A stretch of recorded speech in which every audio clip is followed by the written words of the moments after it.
तो आज का रेसिपी है butter paneer.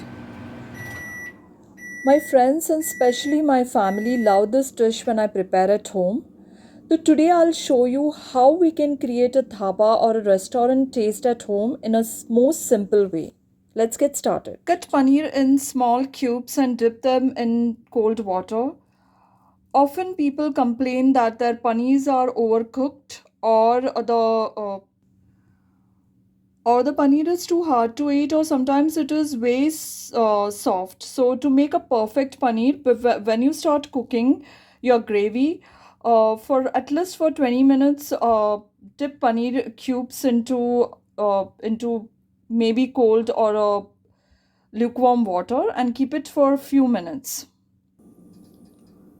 Chalo, let's start cooking our paneer recipe. The best one at home. It gives you the same flavor as any restaurant or dhaba. I would say more better than that when you cook with your own hands for your family. So it's very simple and easy. Heat some oil in the pan or any pot you have. Add some cumin seeds. When they start to crackle, we are going to add onions.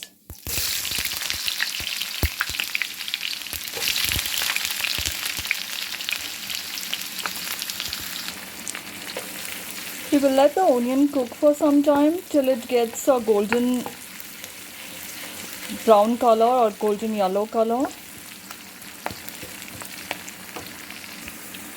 Now you can see the color of the onions is little bit started changing.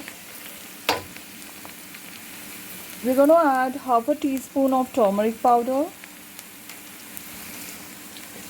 Nicely mix the turmeric with cumin seeds and onion.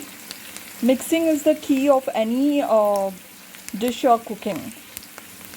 So the more nicely you mix, the more tasty the dish is going to become. So as the turmeric gets cooked, now it's time to add red chili powder.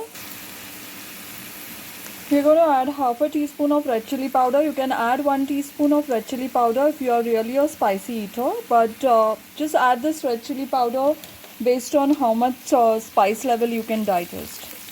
Now nicely mix. Add some starfish. I've added 2 starfish, bay leaf and cinnamon stick.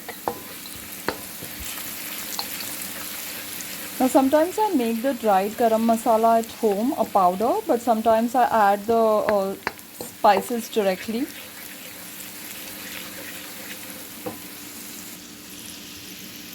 Add some fennel seeds. These are the key ingredient to create more flavor to this recipe. So add some fennel seeds.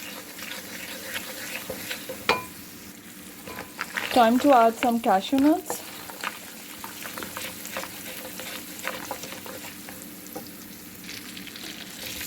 Time to add some tomatoes and let them cook for a minute or so. Nicely mix all the ingredients so they blend together properly with the spices.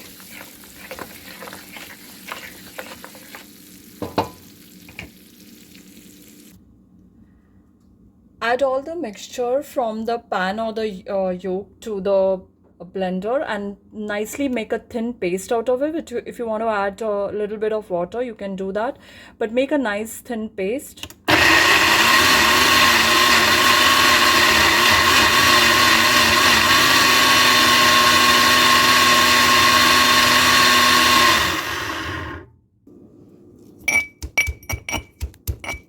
So I'm making some ginger, garlic, green chili and coriander leaves paste.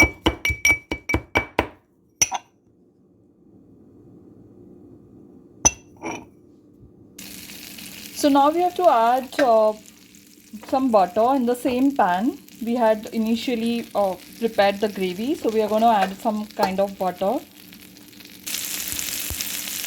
Now we have to add the coriander leaves, ginger, garlic and green chili paste which we made a minute ago. We are going to add it to the pan or the yolk.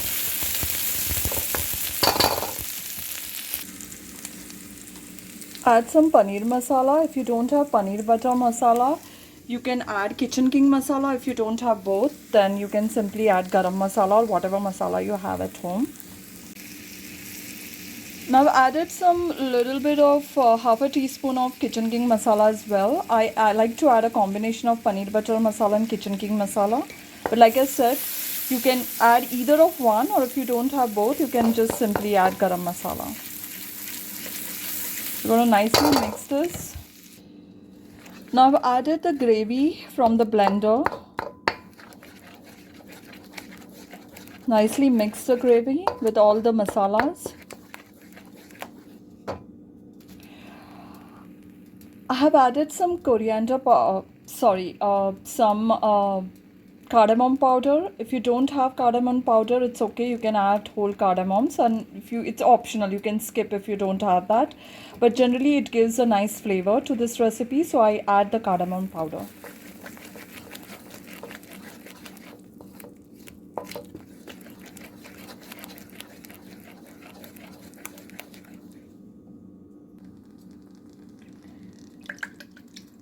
Now I'm just going to add a little bit of water from the blender and let it nicely cook on medium flame for some time.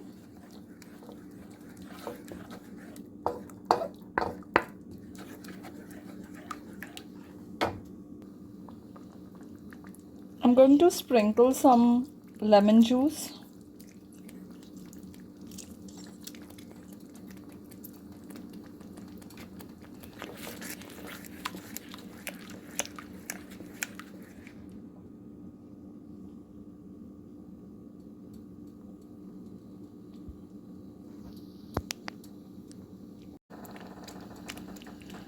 Now sometimes if you add ketchup to this a little bit, it really adds a great taste, but it's not a healthy option, so I choose not to add ketchup. We can add fresh tomatoes instead because it's more healthy. I have added some salt for taste, and then I added half a teaspoon of sugar.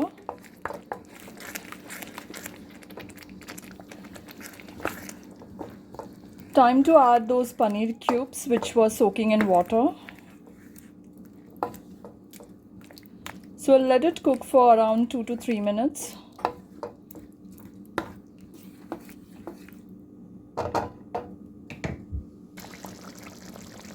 I sprinkle some kasuri methi to add a great flavor. Nicely mix all of that and let it cook for more, probably a minute more.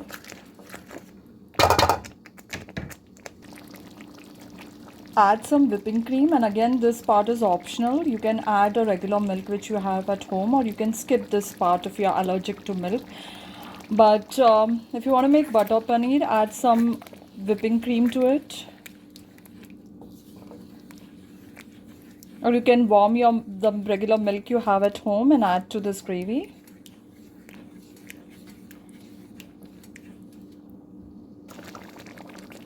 Sprinkle some coriander leaves and nicely mix the whole blend.